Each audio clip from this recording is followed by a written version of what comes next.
ఒక ఆయన కలద్దాలు వేసుకొని ఉన్నాడు. ఇక్కడ చూడండి వెనక పక్క స్క్రీన్లో ఇక్కడ గమనించినట్లయితే ఏదైతే చిన్న ఫ్లెక్సీ ఉందో తిరగబడిపోయి ఉంది ఎక్కడ అని. వాళ్ళకి సమయానికి డబ్బులు ఇవ్వడం కదమ్మా, అంత కూడు కూర పెడితే తింటారు, కొంచెం ఎనర్జీగా ఉంటారు. ఏడు ఇంకోటి గమనించాలా, ఈవిడికి ఎవరు దండేసిందా? మెల్లో కుదమట్టమైనటువంటి దండ ఒకటి వేశారు. దేనికి దండ? మేమన్నా స్వాతంత్ర సమరయోధురాలువే? మేమన్నా ప్రజల హక్కుల కోసం పోరాటం చేసిన దానివే, చేస్తున్న దానివే? నువ్వేమన్నా నీతి నిజాయితీగా బతికేదానివే? ప్రజల కోసం స్వచ్ఛందంగా సొంత డబ్బులతో ఏమైనా కార్యక్రమాలు చేసిన దానివే? దేనికి నీకు దండ? అందరికీ నమస్కారం, నేను మీ కిరా కార్పేని. మెగా డిఎస్సి మీద ఆర్కే రోజా రోడ్ల మీద తిరుగుతూ ఉండాది. మరి ఆవిడ ఏం మాట్లాడుతుందో ఒకసారి విందాం. చాలా వంచి దానికి నైతిక బాధ్యత వహించాల్సిన కేంద్ర విద్యాశాఖ మంత్రితో రాజీనామా చేయించారు. మీరంతా జూజూబీలు ఏపీ రాష్ట్రంలో మీరు ఏ విధంగా అయితే ఈ ఈవీఎంలని స్కామ్ చేసి దొంగదారిలో. మరి ఇక్కడ ఆర్కే రోజా చెప్తుంది సెంట్రల్ మినిస్టర్ కూడా రాజీనామా చేయించారు. మరి ఆంధ్ర రాష్ట్రంలో ఉండే మీరంతా జుజుబీలు అంటుంది. మరి జుజుబీలు ఎవరు అనేది ఆర్కే రోజా నువ్వు తెలుసుకోవాలా. మరి పులివెందుల నియోజకవర్గం నుంచి గెలిచినటువంటి జగన్మోహన్ రెడ్డి ఈ రోజు అసెంబ్లీలో అడుగు పెట్టలేకపోతున్నాడు. మరి జుజుబీ ఎవరు? బాబాయ్ హత్య కేసు గురించి మాట్లాడితే భయపడిపోతున్నాడు. మరి జుజుబీ ఎవడు? సొంత చెల్లి ప్రెస్ మీట్ పెడితే వణికిపోతున్నాడు. మరి జుజుబీ ఎవడు? ఆంధ్రప్రదేశ్లో అడుగు పెట్టకుండా యలహంక ప్యాలెస్లో దాక్కుంటున్నాడు. జుజుబీ ఎవడు? జుజుబీ అన్న జుజుబీ చెప్పేది జిలేబీ. కాబట్టి మనం మాట్లాడేటప్పుడు కొంచెం ఆలోచించాలా. మరి ఈవిడ మాట్లాడే మాటల్లో ఎవరు భయపడిపోతున్నారు? ఏడు ఇంకోటి గమనించాలా, ఈవిడికి ఎవరు దండేసిందా? మెల్లో కుదమట్టమైనటువంటి దండ ఒకటి వేశారు. దేనికి దండ? మేమన్నా స్వాతంత్ర సమరయోధురాలువే? మేమన్నా ప్రజల హక్కుల కోసం పోరాటం చేసిన దానివే, చేస్తున్న దానివే? నువ్వేమన్నా నీతి నిజాయితీగా బతికేదానివే? ప్రజల కోసం స్వచ్ఛందంగా సొంత డబ్బులతో ఏమైనా కార్యక్రమాలు చేసిన దానివే? దేనికి నీకు దండ? మామూలుగా లేదు దండ కూడా, ముందుగానే చెప్పేసినట్టుంది. నీటిగా అల్లినారయ్యా, కింద ఒక పూలు, మధ్యలో ఒక పూలు, పైన ఒక పూలు, మంచిగా ఒక దండ కొనుక్కొని వేసుకొని వచ్చి ఆడ కూర్చుంది. దేనికి దండ? మెడలో దండ, చేతిలో ఒక కుండ. ఆ కుండలో అంత సజ్జనంగా వేసుంటే కడుపు నిండా దీన్ని కూర్చునేది. చూడండి, వచ్చిన ప్రభుత్వం మీది కాబట్టి ప్రజలు ఈరోజు రోడ్డు మీదకి ఎలా వస్తున్నారో చూశారు. మొన్న పొగాకు రైతులు జగన్ గారు వస్తే ఎలా వచ్చారో చూశారు. చూసాం. ఇప్పుడు నీ అనుకున్నారు చూడు 10 మంది ఆ పొగాకు రైతుల దగ్గరకు వచ్చింది. జగన్మోహన్ రెడ్డి అన్న పత్తి రైతుల దగ్గరికి వెళ్ళినా, మామిడికాయల రైతుల దగ్గరికి వెళ్ళినా, జగన్ అన్న డెకాయిట్లని పరామర్శించడానికి వెళ్ళినా ఆ 10 మంది ఉంటారు. భారతదేశంలో హోటల్స్ కి, రెస్టారెంట్స్ కి మ్యాన్ పవర్ ఉంటుంది, వాళ్ళకు 3 డ్యూటీలు ఉంటాయి. అలానే మీ పేమెంట్ ఏదైతే పేటిఎం వాళ్ళు ఉంటారో, ఈ పెయిడ్ బ్యాచ్ ఉంటారో, వీళ్ళందరూ కూడా రకరకాల డ్యూటీలు ఉంటాయి. ఇప్పుడు మరి వీళ్ళు ఏ డ్యూటీలో ఉంటారో చూడాలా. ఒక ఆయన కలద్దాలు వేసుకొని ఉన్నాడు. ఇక్కడ చూడండి వెనక పక్క స్క్రీన్లో ఇక్కడ గమనించినట్లయితే ఏదైతే చిన్న ఫ్లెక్సీ ఉందో తిరగబడిపోయి ఉంది ఎక్కడ అని. వాళ్ళకి సమయానికి డబ్బులు ఇవ్వడం కదమ్మా, అంత కూడు కూర పెడితే తింటారు, కొంచెం ఎనర్జీగా ఉంటారు. నువ్వు మాత్రం మంచిగా ఆడొచ్చి కూర్చొని మెల్లో దండేసుకొని కూర్చొని నువ్వు సంతోషంగా ఉంటే సరిపోద్దా? వెనకోళ్ళు కూడా ఫ్లెక్సీ పెట్టుకునేటువంటి శక్తి వాళ్ళకు ఉండాలి కదా. దానికి ఈరోజు ఆంధ్రప్రదేశ్ ప్రజలు, యువత, మహిళలు రెడీగా ఉన్నారు. ఏమో అందరూ రెడీగా ఉన్నారంటది. ఈవిడ మాత్రం అక్కడెక్కడ కనపడదు. షోలు, ఈవెంట్లు, సినిమాలు అన్నీ చేసుకొని ఖాళీగా ఉన్నప్పుడు అన్న చెప్తే వచ్చి కూర్చుంటది. ఆ 10 మంది వెనకుంటారు, ఇంకెవరు ఉండరు. ఇంకో వీడియో చూద్దాం. ఎవరో కట్టిన బిల్డింగ్ కి మీరు సిగ్గు లేకుండా పోయి ఈరోజు మీరు నిచ్చోడమే తప్పంటే మళ్ళీ కట్టిన జగన్మోహన్ రెడ్డి గారిని మాట్లాడటం ఎంతవరకు న్యాయం అని నేను అడుగుతున్నా. ఎవరో కట్టిన బిల్డింగ్ కి అంటున్నావే, మరి గూగుల్ డేటా సెంటర్ ని నారా లోకేష్ గారు తీసుకొని వస్తే అది జగన్మోహన్ రెడ్డి గారి హయాంలో వచ్చిందని ఎందుకు అబద్ధాలు చెప్తున్నారు మీరు? క్రెడిట్ చోరీ అంటే ఈ భారతదేశంలో మొట్టమొదటి పేరు ఎవరికన్నా ఉంటుంది అంటే ఇది జగన్మోహన్ రెడ్డిది. గూగుల్ డేటా సెంటర్ వచ్చినా, భోగాపురం ఎయిర్పోర్ట్ వచ్చినా, ఏది ప్రజలకి ఉపయోగపడేటట్టు తెలుగుదేశం పార్టీ కూటమి సభ్యులకి పేరు వచ్చేటట్టు ఉంటే ఓర్వలేక క్రెడిట్ చోరీ చేసేది మీరు. అది గుర్తుపెట్టుకోవాలి ఆర్కే రోజా. ఇంత సర్వీస్ ఉంది, నేను ఇంత అంత ఢిల్లీలో చక్రం తిరుగుతాననే చంద్రబాబు నాయుడు మరి ఇప్పుడు ఈవిడ అంటే ఏమనుకోబాకండి, అంత దండ వెనక అంతమంది మనుషులు పెట్టుకుని ఒక వాటర్ బాటిల్ తెచ్చుకుంటే ఎంత బాగుండేది. ఇక్కడ చూడండి, నాలుక పెదాలు ఎండిపోతా ఉన్నాయి. ఢిల్లీలో చక్రం తిరుగుతాననే చంద్రబాబు నాయుడు అదిగోండి. అంటే నేను ఏమన్నా తప్పుగా అనుకోపు, అక్కడ ఒక వాటర్ బాటిల్ 20 రూపాయలు, దండ 100 రూపాయలు, వెనకోళ్ళకి తలా ఒక 50 రూపాయలు ఇస్తారు, అది వేరే విషయం. ఒక వాటర్ బాటిల్ తెచ్చుకుంటే ఎంత బాగుండేది. అక్కడ ఏదైనా కళ్ళు తిరిగో డీహైడ్రేషన్ అయ్యి కింద పడిపోతే మళ్ళీ చంద్రబాబు నాయుడు గారు కావాలని సూర్యుని తీసుకొని వచ్చాడు, బగబగ మండేలో ముఖం మీద పెట్టాడు. అందుకే ఆర్కే రోజా కింద పడిపోయింది. సూర్యుడికి చంద్రబాబు నాయుడు గారికి సంబంధాలు ఉన్నాయి, అది కూడా కూటమిలో ఒక భాగం అని చెప్పే ప్రయత్నం చేస్తారమ్మా మీరు. ఒక వాటర్ బాటిల్ తెచ్చుకొని కడుపు నిండా నీళ్లు తాగితే కళ్ళు తిరిగి పడిపోవు. అర్జుడు ఇట్టెందుకు అంటున్నాం మనం చూడండి. భోగాపురంలో ఎప్పుడో నువ్వు రాయేస్తే నేను ఒక రాయి చూపిస్తున్నావు, అది ఎక్కడుంది? మరి ఆ రాయి వేసినప్పుడే నెల్లూరులో ఒక రాయి వేసావు, కుప్పంలో ఒక రాయి వేసావు, మరి అవి ఎందుకు ఎయిర్పోర్ట్లుగా రాయి వేస్తే ఎయిర్పోర్ట్లు అవ్వమ్మా. ఏదో అటు రాయేస్తే ఇటు రాయేస్తే ఎయిర్పోర్ట్లు అవ్వు. దానికి నిధులు ఉంటాయి, విధులు ఉంటాయి, శాఖ ఉంటుంది, సెంట్రల్ గవర్నమెంట్ ఉంటుంది, సెంట్రల్ మినిస్టర్లు ఉంటారు, దానికి కొన్ని పర్మిషన్లు ఉంటాయి. ఖచ్చితంగా అనుకున్న సమయానికి అనుకున్నట్టు అవుతాయి. మరి జగన్మోహన్ రెడ్డి గత 5 సంవత్సరాల్లో 14 లక్షల కోట్ల రూపాయల అప్పులు, దానికి వడ్డీలు, రాగానే ప్రజావేదికను కూల్చేసినోడు, టిట్కో ఇళ్ళని ఆపేసినోడు, అన్నా క్యాంటీన్లు పక్కన పెట్టేసినోడు, మరి అన్నేమన్నా రాష్ట్రాన్ని రావణ కాష్టం చేసినోడు. ఆడు రాయి వేసావు, ఈడు రాయి వేసావు అంటున్నావు. నువ్వు ఎన్ని రాళ్ళు వేయలేదు. నువ్వు పెద్దవాళ్ళు ఏమన్నారా, పరిస్థితి బాగున్నప్పుడు 4 రాళ్ళు వేసుకోమంటే 3000 రాళ్ళు వేసుకున్నావు. ఒక్కొక్క రాయి విలువ 1 కోటి రూపాయలు. 3000 కోట్ల రూపాయల రాళ్ళు నువ్వు వెనకేసుకున్నావు. నేను అడుగుతున్నా, మరి 45 ఏళ్ళు 50 ఏళ్ళ సర్వీస్ ఉందని చెప్పుకున్నాను నీకు, నిన్ను ముఖ్యమంత్రిగా 4 సార్లు అయ్యే అవకాశం ఇచ్చినందుకు కుప్పంలో టెంకాయ కొట్టినా ఆ ఎయిర్పోర్ట్ ఎందుకు ఇంకా కట్టలేకపోతున్నావు? ఆ కుప్పంకి నువ్వు నీళ్లు కూడా ఎందుకు ఇవ్వలేకపోతున్నావు? ఇక్కడ ఆర్కే రోజా చెప్తుంది కొబ్బరికాయ కొట్టారు, ఎయిర్పోర్ట్ ఎందుకు కట్టలేదు అంటున్నావు. సరే ఎయిర్పోర్ట్ అంటే నేను దాని గురించి కూడా చెప్తా. కొబ్బరికాయ కొట్టడం అంటే మరి జగన్మోహన్ రెడ్డి గారు ఎలా కొడతారు, నారా చంద్రబాబు నాయుడు గారు ఎలా కొడతారు, ఒకసారి దాని గురించి చెప్పకూడదా? ఖాళీగానే కూర్చోవడం కదా, 4 నెలకేసుకున్నా టైట్ ఫ్రేమ్ పెట్టుకునే. నారా చంద్రబాబు నాయుడు గారు కొబ్బరికాయని చిన్నపిల్లవాడు మాదిరి వంగి ఆ రాయి మీద కొడతాడు. మరి జగన్మోహన్ రెడ్డి కొబ్బరికాయ కొట్టాలంటే ఆ పురోహితుడు మరి ఆ బ్రాహ్మణులు పైకెత్తి ఆయనకి ఇస్తే ఆయన హుందాగా కొబ్బరికాయ కొట్టి మళ్ళీ కింద నీళ్లు పోస్తాడు. మరి ఆ కొబ్బరికాయ గురించి మాట్లాడు. కుప్పంగా నీళ్ళు ఇవ్వలేదంటున్నావు. హంద్రీ నివా జలాలు ఏందవి? హంద్రీ నివా జలాలు ఎక్కడి నుంచి వచ్చినాయి? గతంలో జగన్మోహన్ రెడ్డి ఒక చిన్న తూంకి వాటర్ ట్యాంకర్ ద్వారా నీళ్లు తెచ్చి టైట్ క్లోజ్ షాట్ పెట్టి పోసేసి కుప్పంకు మొత్తం నీళ్ళు ఇచ్చేసి సంకలు గుద్దుకుంటే నారా చంద్రబాబు నాయుడు గారు ఈరోజు ఏకదాటిగా ఆంధ్ర రాష్ట్రానికి చివరి అంచుల్లో ఉండేటువంటి గ్రామం, దానికి సంబంధించినటువంటి చెరువుల్లో కూడా హంద్రీ నివా జలాలు ఇచ్చినటువంటి పరిస్థితి గతంలో నేను ఆ వీడియో చేశాను, వైరల్ అయింది కూడా. కుప్పంలో నీళ్ళు అందించినటువంటి చంద్రబాబు నాయుడు గారు మరి ఇవ్వలేదు నువ్వు ఎలా చెప్తావు అని నేను ప్రశ్నిస్తున్నా. కాబట్టి ఇంకా ఈ జంజీల కాలంలో కూడా పాత కాలంలో లాగా నువ్వు అబద్ధాలు చెప్పు. జంజీలు అంటే ఇక్కడ మెగా డిఎస్సి విషయంలో కూడా అన్ని విషయాల్లో కూడా ఈవిడ ఈ మధ్యన ఒక పాట పాడుతూ ఉంది, జంజీలు. ఈ వెనకుండే వాళ్ళు ఎవరున్నా జంజీలా? వెనక చూడండి ఒకసారి, అందరూ ఒక్కరు చూడండి బాగా టైట్ ఫ్రేమ్లో. ఈ రైటు, ఆ లెఫ్ట్, ఆ వెనక ఆయన, ఆ పక్క ఆయన, వీళ్ళందరూ జంజీలా?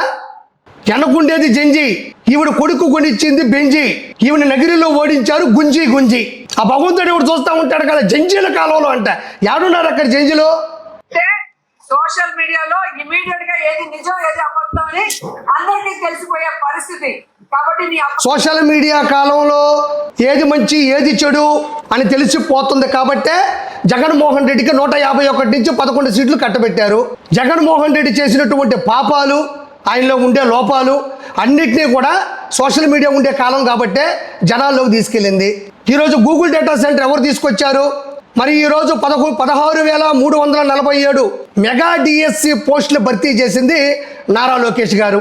148 రోజుల్లోనే భారతదేశంలో మరెక్కడా జరగని విధంగా 16,347 టీచర్ పోస్టులు భర్తీ చేసింది నారా లోకేష్ గారు. అది కూడా ఎలా తెలిసింది? సోషల్ మీడియా కాలం కాబట్టి. 1994 నుంచి 2025 వరకు 14 డిఎస్సీలు కేవలం తెలుగుదేశం పార్టీ హయాంలో వచ్చినవే. 196,619 ఉపాధ్యాయుల పోస్టులు భర్తీ జరిగింది. ఈ రోజుకి మరెక్కడా జరగని రాష్ట్ర అభివృద్ధి ఇక్కడ జరిగింది. 196,619 ఉపాధ్యాయుల పోస్టుల భర్తీ. ఈ రోజు అనుభవం కలిగినటువంటి అధ్యాపకులు, ఉపాధ్యాయులు ఆంధ్ర రాష్ట్రంలో మీకు తరచూ కనబడుతూనే ఉంటారు. అక్కడక్కడ వాళ్ళందరూ ఎవరైనా ఉన్నారు అంటే అది తెలుగుదేశం పార్టీ హయాంలో నుంచి వచ్చిందే. ఇవన్నీ నిజాలు కాబట్టే, నిఖార్సైన నిజాలు కాబట్టే ఈరోజు ప్రజలకు తెలిసారు కాబట్టే మిమ్మల్ని ఈరోజు తరిమి కొడుతున్నారు జనాలు. ఎక్కడికి వెళ్ళినా కూడా పరామర్శకి వెళ్ళినా, పరమ వెధవల్ని పరామర్శించడానికి వెళ్ళినా, సంబంధం లేని పిలవని పేరంట మామిడికాయల రైతులు, పత్తి రైతులు ఎక్కడికి వెళ్ళినా కూడా అక్కడ పెయిడ్ బ్యాచ్ని మీరు తీసుకెళ్లి పదే రిపీట్ చేస్తూ ఉంటే అన్న వచ్చినప్పుడు బట్టలు ఇప్పి డ్యాన్సులు వేస్తూ ఉంటే, పిల్లల్ని రెచ్చగొట్టి మావయ్య అని పిలిపిస్తూ ఉంటే, వీటన్నిటినీ కూడా ఈరోజు వీళ్ళందరూ పెయిడ్ బ్యాచ్, పేటిఎం బ్యాచ్, డబ్బులు తీసుకొని చేస్తున్నారు అని పదే పదే జనాలకి తెలిసేలా చేస్తున్నారు సోషల్ మీడియాని. నువ్వు గతంలో అసెంబ్లీలో అన్నకు చేసినటువంటి భజన, జగనన్న జగనన్న నీకు నా సెల్యూట్, అన్నల గురించి మాట్లాడింది నువ్వే, అన్నకన్నా గొప్ప లేడని చెప్పింది నువ్వే. 2024 జగనన్న వన్స్ మోర్, ఈ భజన కార్యక్రమాలు బయట పెట్టింది కూడా సోషల్ మీడియానే. సీదిరి అప్పలరాజు కొడుకు సంబంధించింది బయట పెట్టింది, అమ్మంటి రాంబాబు అల్లుడికి సంబంధించింది బయట పెట్టింది, పేరు నాని కొడుకు సంబంధించింది బయట పెట్టింది, తమర కొడుక్కి బెంచ్ కారు ప్రజల డబ్బుతో కొనిచ్చింది బయట పెట్టింది, జగన్మోహన్ రెడ్డి తల్లి విజయమ్మ గారు నా కొడుకు నా కూతురు ఆస్తులు తినేస్తాడని చెప్పింది, ఇంతకు మునిపే జోగి రమేష్ సంబంధించినటువంటి కోడలు నాకు ఎలాంటి వ్యక్తిని పెళ్లి చేశారు, నన్ను ఇబ్బందులు పెడుతున్నాడని చెప్పింది. వీటన్నిటికి కూడా సోషల్ మీడియానే కారణం. సోషల్ మీడియా తెలుగుదేశం పార్టీ చరిత్రను తెలియజేస్తుంటే, సోషల్ మీడియా జగన్మోహన్ రెడ్డి చేస్తున్నటువంటి పాపపు పనుల్ని మీ గురించి కూడా తెలియజేస్తుంది. ఇది ఖచ్చితంగా మీరు గుర్తించుకోవాలని చెప్తున్నా. ఐపాక్ టీం గురించి కూడా గుట్కాలు మట్కాలు వేసుకొని రోడ్డు మీద తిరిగేవాళ్ళు ఐపాక్ టీంలో, వాళ్ళే ఐటీ శాఖకు సంబంధించిన వాళ్ళు, వాళ్ళే ఉద్యోగస్తులు. ఈరోజు తల్లికి వందనం వచ్చిన తల్లికి వందనం, స్త్రీ శక్తి, అన్నదాత సుఖీభవ, దివ్యాంగ శక్తి, పింఛన్లు, మెగా డిఎస్సి, పోలవరం పనులు, అమరావతి అభివృద్ధి, ఏ విషయంలో పెయిడ్ బ్యాచ్ని పెట్టుకుని మీరు దొంగ ప్రచారాలు చేస్తూ విష ప్రచారాలు చేస్తున్నా తిప్పి కొట్టేది సోషల్ మీడియా. ఆ సోషల్ మీడియాకి బలైపోతున్నది కూడా మీరే. సో ఈ విధంగా మెగా డిఎస్సి పేరుతో మెగా డిఎస్సిని చూపించి ఈరోజు యువతను మోసం చేసిన లోకేష్ మీద సిబిఐ ఎంక్వైరీ చేయాలి. లోకేష్ నైతిక బాధ్యత వహించి రాజీనామా చేయాలి. లేకపోతే మీరు పోలీసులు పెట్టుకొని ఎన్ని దాడులు చేయాలనుకున్నా రెడ్ బుక్ రాజన్. నేను ఆర్కే రోజా నీకు చెప్పింది అదే. దెయ్యాలకి వేదాల గురించి చెప్తే ఏం తెలుస్తుంది? 16,347 ఉపాధ్యాయుల పోస్టుల భర్తీ అధికారంలోకి వచ్చిన 148 రోజుల్లోనే తీర్చినటువంటి వ్యక్తి. 1994 నుంచి 2025 వరకు 14 డిఎస్సీలు జరిపితే 196,619 టీచర్ పోస్టులు భర్తీ చేసినటువంటి భారతదేశంలోనే అతిపెద్ద ఘనత టీడీపీ హయాంది. ఈ రోజు ఎవరైతే అనుభవజ్ఞమైనటువంటి సీనియర్లు ఎవరైతే ఉపాధ్యాయులు ఉన్నారో వాళ్ళందరూ కూడా టీడీపీ హయాంలో డిఎస్సీ నుంచి వచ్చిన వాళ్ళే. మీరు మెగా డిఎస్సీ ఉద్యోగాల భర్తీ గురించి మాట్లాడుతున్నావు, టీచర్ల పోస్టుల గురించి. అసలు టీచర్లకు మీరు ఏ రోజైనా విలువ ఇచ్చారా? అదే టీచర్లు తీసుకెళ్లి వైన్ షాపుల ముందు నిలబెట్టినటువంటి హీన చరిత్ర మీది. అదే టీచర్లకి 1వ తారీఖు ఏ రోజున శాలరీలు ఇచ్చారా? మీరు జీతభత్యాలు ఇచ్చారా? వాళ్ళకి గౌరవం ఇచ్చారా? టీచర్లు ఎప్పుడన్నా టీచర్లా చూసారా మీరు? అదేమనంటే స్కూల్కి రంగులు వేయడం, ప్యాంట్కి, షర్ట్లకి, షూలకి, బెల్టులకి, పుస్తకాలకి అన్న బొమ్మలు వేసుకున్నాడే తప్ప, అన్న ఫోజులు ఇచ్చాడే తప్ప, ప్రభుత్వ ప్రజల డబ్బుని దోచాడే తప్ప ఏ రోజున టీచర్స్ కావచ్చు చదువుకునే వాళ్ళకి కానీ విలువ ఇచ్చాడా? 2019 నుంచి 2024 మధ్యన ఎక్కడ యూనివర్సిటీలు చూసినా, ఎక్కడ కాలేజీలు చూసినా, ఎక్కడ స్కూల్స్ చూసినా గంజాయి అమ్మడానికి నిలయాలయ్యాయి తప్ప ఏ రోజైనా వాటికి మీరు విలువనిచ్చారని అడుగుతున్నా. ఎవరు భయపడే పరిస్థితి లేదు. భయపడకపోతే అన్న ఎందుకు అసెంబ్లీకి రాడు అని జనాలు అడుగుతున్నారు. చివరిగా మోడీ గారిని ఇంప్రెస్ చేయడానికి చంద్రబాబు నాయుడు, లోకేష్, పవన్ కళ్యాణ్ కళ్ళాపుకుండా ఎలా అబద్ధాలు చేశారో మీరు చూస్తారు. అసలు జగన్మోహన్ రెడ్డిని ఇంప్రెస్ చేయడానికి నువ్వు అసెంబ్లీలో ఎన్ని భజనలు చేశావు? నువ్వు జగన్మోహన్ రెడ్డిని ఇంప్రెస్ చేయడానికి పవిత్రమైన తిరుమల కొండ మీదకి ఎన్ని ప్రెస్ మీట్లు పెట్టావు? నువ్వు జగన్మోహన్ రెడ్డిని ఇంప్రెస్ చేయడానికి ఎన్ని అబద్ధాలు చెప్పావు? ఎన్ని దొంగ నాటకాలు ఆడావు? జగన్మోహన్ రెడ్డిని ఇంప్రెస్ చేయడానికి తెలుగుదేశం పార్టీకి సంబంధించినటువంటి నాయకులు, కూటమి నాయకుల్ని, వాళ్ళ మహిళల్ని ఎంత దుర్భాషలాడావు, ఎంతో దారుణంగా మాట్లాడావు. కేవలం అన్నని ఇంప్రెస్ చేయడానికి నువ్వు ఎంత దిగజారిపోయావు. కేవలం అన్నని ఇంప్రెస్ చేయాలనే ఉద్దేశంతో ముందుకెళ్లడం వల్లే నువ్వు నగిరిలో అటర్ ఫ్లాప్ అయ్యావని ఈరోజు నీకు గుర్తు చేస్తున్నా. ఎర్ర బస్సు రాని ఈ ప్రాంతానికి ఎయిర్ బస్సు అవసరమని జగన్మోహన్ రెడ్డి గారు అన్నారని జగనన్నని బ్యాట్ చేయడానికి జగనన్న. చివరిగా చెప్తున్నా, ఇక్కడ ఆర్కే రోజా మాట్లాడుతుంది. ఈవిడ మాట్లాడుతుంటే వినాలంటే మన వల్ల కాదు. చివరిగా ఇక్కడ ఏమంటుంది? ఎర్ర బస్సు రాని ప్రాంతానికి ఎయిర్ బస్సు అవసరమా అని జగనన్న అన్నట్టు కూటమి వాళ్ళు సృష్టిస్తున్నారు అంటుంది. మళ్ళీ కూడా వినండి ఒకసారి. చూశారు. ఎర్ర బస్సు రాని ఈ ప్రాంతానికి ఎయిర్ బస్సు అవసరమా అని జగన్మోహన్ రెడ్డి గారు అన్నారని జగనన్నని బ్యాట్ చేయడానికి జగనన్న అనని దాన్ని ఏ విధంగా విన్నారు కదా? ఎర్ర బస్సు రాని ప్రాంతానికి ఎయిర్ బస్సు అవసరమా అని జగన్మోహన్ రెడ్డి గారు అనకపోయినా అన్నారని కావాలని సోషల్ మీడియాలో వైరల్ చేసి జగన్మోహన్ రెడ్డి గారి యొక్క ప్రతిష్టకు దెబ్బ కల్పిస్తున్నారని ఈ మనిషి చెప్తుంది. ఎంతకు ముందు ఇదే ఆర్కే రోజా అనింది, సోషల్ మీడియా కాలం ఇది, అందరి చేతుల్లో మొబైల్ ఉన్నాయి, మనం ఏ తప్పు మాట్లాడినా అంతకుముందు మాట్లాడిన వాస్తవాల్ని మళ్ళీ రిపీట్ చేసి వైరల్ చేసి జనాల ముందు నిలబెడతారు అని చెప్పింది. మళ్ళీ గుర్తుపెట్టుకోండి, నేను మొదట్లో చెప్పా, ఇది సోషల్ మీడియా మాధ్యమం, మనం ఏం మాట్లాడినా మళ్ళీ దాన్ని రిపీట్ చేసి చూపిస్తారు, తెలుగుదేశం పార్టీ వాళ్ళు గుర్తుపెట్టుకోండి అనింది. ఇప్పుడు ఈవిడ అంటుంది మళ్ళీ ఎర్రబస్సు రాని ప్రాంతానికి ఎయిర్ బస్సు వస్తుందా అని జగన్మోహన్ రెడ్డి అన్నట్టు కావాలనే మీరు అసత్య ప్రచారాలు చేస్తున్నారంటుంది కదా. మరి ఇది సోషల్ మీడియా కాలం కదా, సోషల్ మీడియాలో ఆ వీడియో ఉందో లేదో ఒకసారి చెక్ చేద్దాం. ఇది చూడండి. ఎర్ర బస్సు కూడా రాని ఈ గ్రామానికి ఎయిర్పోర్ట్ ఎందుకు సార్ అని అడుగుతా ఉంది నరసాయమ్మ. అక్కడ నరసాయమ్మ ఎందుకు అడుగుతుంది? ఎర్ర బస్సు రాని ప్రాంతానికి ఎయిర్పోర్ట్ ఎందుకు అని నరసాయమ్మని పిలిపించాడు. నరసాయమ్మని పిలిపించి కాస్త సాయం చేయమ్మని పక్కన నిలబెట్టుకొని ఇక్కడ జగన్మోహన్ రెడ్డి మాట్లాడిన మాటలు మీకు వినిపించా. ఎర్ర బస్సు రాని ప్రాంతానికి ఎయిర్ బస్సు అవసరమా?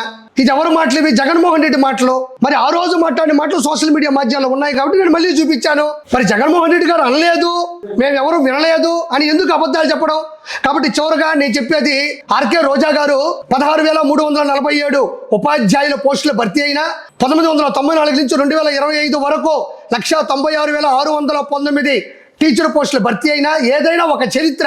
నారా చంద్రబాబు నాయుడు గారు, నారా లోకేష్ గారు, పవన్ కళ్యాణ్ గారు, కూటమి సభ్యులు అందరూ కూడా ప్రజలకి న్యాయం చేయాలని ముందుకెళ్తున్నారు తప్ప ఎవరికి నాశనం చేయాలని, ఎవరి భవిష్యత్తు కొట్టాలని వాళ్ళకి లేదు. ఇది ఒక మంచి ప్రభుత్వం. చివరిగా నేను చెప్పేది ఒకటే, నువ్వు ఖాళీగా ఉన్నప్పుడల్లా మినిమం అన్నయ్య చెప్పాడు విను, చదువు, తర్వాత మాట్లాడు. Thank you so much.